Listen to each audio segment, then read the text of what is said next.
नमस्कार। आकाशवाणी से प्रस्तुत है समाचार संध्या।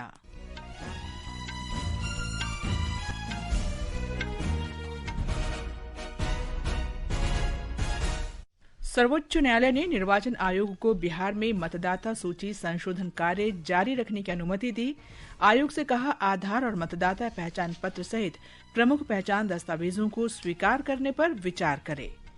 केंद्र ने बाढ़ भूस्खलन प्रभावित राज्यों को 1000 करोड़ रुपए से अधिक की राशि जारी करने की स्वीकृति दी। गृह मंत्री अमित शाह ने झारखंड के रांची में पूर्वी क्षेत्रीय परिषद की 27वीं बैठक की अध्यक्षता की। देश में पिछले 11 वर्ष में मछली उत्पादन दोगुना होकर 195 लाख टन हुआ। लॉर्ड्स में भारत के साथ तीसरे क्रिकेट टेस्ट मैच के पहले दिन मेजबान इंग्लैंड शुरुआती झटकों के बाद बेहतर स्थिति में। और विंबलडन में शीर्ष वरीयता प्राप्त आयना सबालेंका अमांडा अनिसिमोवा महिला सिंगल्स के फाइनल में पहुंची। समाचार संध्या के साथ मैं कनकलता। सर्वोच्च न्यायालय ने निर्वाचन आयोग को बिहार में मतदाता सूची के विशेष गहन पुनरीक्षण कार्य को जारी रखने की अनुमति दे दी है। एक रिपोर्ट। सर्वोच्च न्यायालय ने निर्वाचन आयोग से कहा है कि पुनरीक्षण में आधार, राशन कार्ड और मतदाता पहचान पत्र को स्वीकार करने पर भी विचार करना चाहिए। न्यायालय ने कहा कि राज्य में पुनरीक्षण कार्य संविधान के दायरे में है, लेकिन इसके समय पर प्रश्न उठाया है। न्यायालय ने कहा कि ये कार्य बिहार विधानसभा चुनाव के लिए ही क्यों हो रहा है और इसे पूरे देश में लागू क्यों नहीं किया जा सकता। न्यायालय ने कहा है कि आयोग को अगर नागरिकता की ही जाँच करनी थी तो उसे ये कार्य पहले करना चाहिए था। संशोधित मतदाता सूची का मसौदा अगस्त में प्रकाशित किया जाएगा। न्यायालय ने आयोग को 1 सप्ताह के भीतर जवाबी हलफनामा दायर करने को कहा है। मामले की अगली सुनवाई 28 जुलाई को होगी। समाचार कक्ष से मैं सरफिरोजी। इस बीच आधिकारिक सूत्रों के अनुसार निर्वाचन आयोग विशेष गहन पुनरीक्षण के पृष्ठ 16 के अनुसार पहले से ही आधार को पहचान पत्र के रूप में स्वीकार कर रहा है। निर्वाचन आयोग ने बताया कि विशेष गहन पुनरीक्षण अभियान के अंतर्गत बिहार में अब तक 5 करोड़ 22 लाख से ज्यादा मतदाता गणना प्रपत्र एकत्र किए जा चुके हैं, जो कुल प्रपत्रों का 66% से ज्यादा है। आयोग ने उम्मीद जताई है कि गणना प्रपत्र एकत्र करने का काम इस महीने की 25 तारीख की निर्धारित तिथि से पहले ही पूरा हो जाएगा। बिहार के उप मुख्यमंत्री विजय कुमार सिन्हा ने कहा है कि विपक्ष इस मामले में संवैधानिक संस्थाओं के खिलाफ भ्रम फैला रहा है। SIR किसी जाति, पार्टी या व्यक्ति का या किसी धर्म का चिन्हित करके किया जा रहा है क्या? ये चुनाव आयोग एक तरफ कहते हैं संविधान में विश्वास है, दूसरे तरफ संवैधानिक संस्था का अपमान करते हैं। और अगर जो 100% मतदान हो, मतदाताओं की जागरूकता उत्पन्न हो, सबको वोटिंग में अधिकार मिले, कोई छूटे नहीं, ये जागरूकता में इनको आपत्ति क्यों है? संविधान के विरुद्ध क्यों बार बार भ्रम फैलाते हैं? संवैधानिक संस्था का अपमान क्यों करते हैं? ये दुर्भाग्यपूर्ण है। केंद्र सरकार ने बाढ़ और भूस्खलन से प्रभावित असम, मणिपुर, मेघालय, मिजोरम, केरल और उत्तराखंड को 1066 करोड़ रुपए से अधिक की राशि जारी करने की मंजूरी दे दी है। गृह मंत्रालय के अनुसार असम के लिए 375 करोड़ रुपए, मणिपुर के लिए 29 करोड़, मेघालय के लिए 30 करोड़, मिजोरम के लिए 22 करोड़, केरल के लिए 153 करोड़ और उत्तराखंड के लिए 455 करोड़ रुपए से अधिक की राशि स्वीकृत की गई है। इस वर्ष केंद्र सरकार ने राज्य आपदा राहत कोष से 14 राज्यों को 6166 करोड़ रुपए से अधिक और राष्ट्रीय आपदा न्यूनीकरण कोष से 12 राज्यों को 1988 करोड़ रुपए से अधिक की धनराशि जारी की है। इसके अलावा राज्य आपदा न्यूनीकरण कोष से 5 राज्यों को 726 करोड़ रुपए से अधिक जारी किए गए हैं। इस समय बचाव और राहत कार्यों के लिए 21 राज्यों और केंद्र शासित प्रदेशों में राष्ट्रीय आपदा मोचन बल की 104 टीम तैनात हैं। भूपेंद्र की रिपोर्ट के साथ समाचार कक्ष से मैं मनोज। गृह मंत्री अमित शाह ने रांची में पूर्वी क्षेत्रीय परिषद की 27वीं बैठक की अध्यक्षता की। बैठक में झारखंड के मुख्यमंत्री हेमंत सोरेन, ओडिशा के मुख्यमंत्री मोहन चरण मांझी, बिहार के उप मुख्यमंत्री और पश्चिम बंगाल के वित्त मंत्री सहित वरिष्ठ अधिकारी शामिल हुए। श्री शाह ने कहा कि नक्सलवाद के विरुद्ध सभी राज्यों की एकजुटता और सुरक्षा बलों की बहादुरी से हमें अभूतपूर्व सफलता मिली है। उन्होंने अगले वर्ष 31 मार्च तक देश को नक्सलवाद से मुक्त कराने की अपनी प्रतिबद्धता दोहराई। बिहार के उप मुख्यमंत्री सम्राट चौधरी ने कहा कि इंद्रपुरी बांध सागर जलाशय के मामले को सुलझा लिया गया है। 775 7.75 MAF पानी डिस्चार्ज होता है, उसमें से लगभग 5.75 बिहार को मिलेगा और 2.0 MAF झारखंड को देने का निर्णय लिया गया है। बांध सागर इंद्रपुरी जलाशय ये लंबे समय से विवाद में था, इसको सबकी सहमति हो गई। पश्चिम बंगाल के वित्त मंत्री चंद्रिमा भट्टाचार्य ने कहा कि बैठक में गृह मंत्री ने राज्यों के बीच समन्वय स्थापित कर लंबित विषयों का समाधान निकालने पर बल दिया। ये समाचार आकाशवाणी से प्रसारित किए जा रहे हैं। ताज़ा समाचार जानने के लिए आप हमारे social media handle @AIR news Hindi को फॉलो कर सकते हैं। समाचार संध्या में आपका फिर स्वागत है। वाणिज्य और उद्योग मंत्री पीयूष गोयल ने कहा है कि भारत में स्थापित सौर ऊर्जा क्षमता में 4000% की वृद्धि हुई है।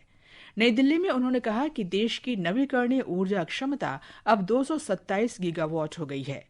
श्री गोयल ने कहा कि भारत पेरिस समझौते के अंतर्गत अपने निर्धारित योगदान को पूरा करने वाला पहला G20 देश बन गया है। शिक्षा मंत्री धर्मेंद्र प्रधान ने कहा है कि विकसित भारत का लक्ष्य प्राप्त करने में विश्वविद्यालय महत्वपूर्ण भूमिका निभाएंगे। गुजरात में एक समारोह में श्री प्रधान ने कहा कि पिछले एक दशक में देश के उच्च शिक्षा ढांचे में बड़ा परिवर्तन आया है। जब अगर हम पिछले 10 साल की 11 साल की समीक्षा करते हैं, 2014-15 की बेसलाइन डाटा से आज हम लोगों की 30% इंक्रीज हुई है उच्च शिक्षा की पार्टिसिपेशन। उसमें से महिलाओं की सबसे ज्यादा हुई है 38%। हमारी PhD स्कॉलर्स की संख्या बढ़ी है। हमारी शेड्यूल्ड ट्राइब स्टूडेंट्स की 14 की तुलना में अभी 10% ग्रोथ हुई है। SCs की शेड्यूल्ड कास्ट की हमारी 8% ग्रोथ हुई है। उपराष्ट्रपति जगदीप धनखड़ ने कहा है कि एक वैश्विक शक्ति के रूप में भारत के उत्थान के साथ साथ उसके बौद्धिक और सांस्कृतिक महत्व में भी वृद्धि होनी चाहिए। नई दिल्ली में एक कार्यक्रम में श्री धनखड़ ने बौद्धिक और सांस्कृतिक उत्थान को बहुत महत्वपूर्ण बताया। उन्होंने कहा कि इसके बिना ये उत्थान टिकाऊ नहीं होगा और ये देश की परंपराओं के अनुकूल नहीं है। India's rise as a global power must be accompanied by the rise of its intellectual and cultural gravitas. This is very significant. Rise without this is not lasting. Rise without this is not in harmony without traditions. The strength of the nation inhabits in its originality of its thought, the timelessness of its values, and the resilience of its intellectual traditions. That is the kind of soft power. Bharat ने प्रधानमंत्री नरेंद्र मोदी की घाना, Trinidad और Tobago, Argentina, Brazil और Namibia की यात्रा को बेहद सफल बताया है। नई दिल्ली में पार्टी प्रवक्ता सुधांशु त्रिवेदी ने कहा कि ब्रिक्स शिखर सम्मेलन में आतंकवाद के मुद्दे पर वैश्विक स्वीकृति स्थापित की गई।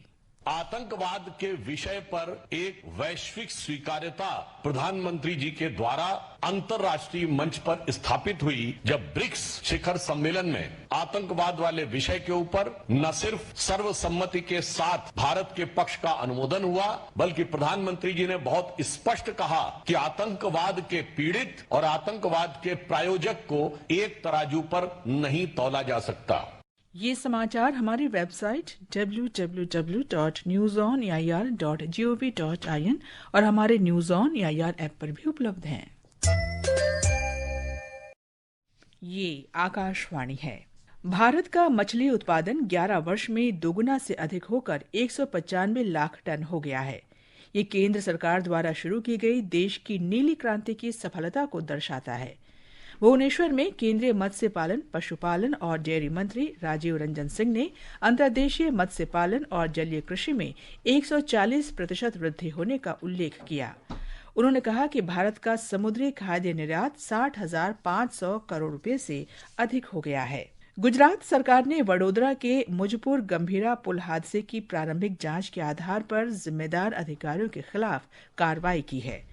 राज्य सरकार ने सड़क और भवन विभाग के कार्यकारी अभियंता, 2 उप कार्यकारी अभियंताओं और सहायक अभियंता को तत्काल प्रभाव से निलंबित कर दिया है।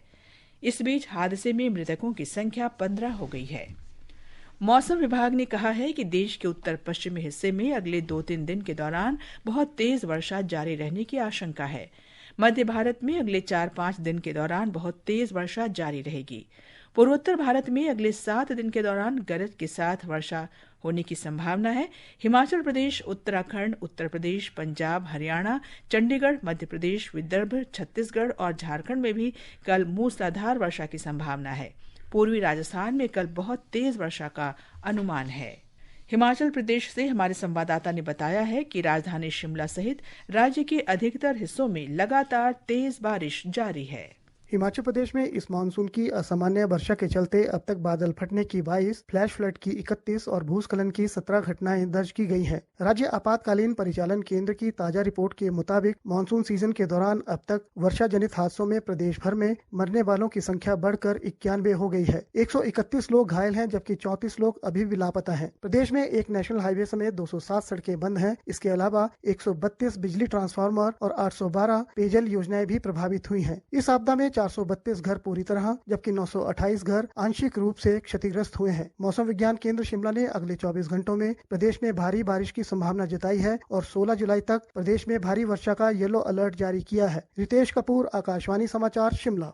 मध्य प्रदेश में भी लगातार बारिश हो रही है। एक रिपोर्ट। मौसम विभाग ने अगले 24 घंटों के लिए सिंगरौली, शहडोल, बालाघाट सहित 9 जिलों में अति भारी बारिश का ऑरेंज अलर्ट जारी किया है। प्रदेश के अन्य सभी जिलों में भारी वर्षा के लिए येलो अलर्ट जारी किया गया है। मौसम विभाग के अनुसार 14 जुलाई तक प्रदेश में बारिश का दौर जारी रहेगा। इस बीच दमोह जिले में एक दिन में 4 इंच बारिश दर्ज की गई। वहीं शिवपुरी में 3 इंच, ग्वालियर और रीवा में 2.5 इंच बारिश रिकॉर्ड की गई। मंडला जिले में 18 जून से अब तक करीब 32 इंच बारिश हो चुकी है। प्रशांत शर्मा, आकाशवाणी समाचार, भोपाल।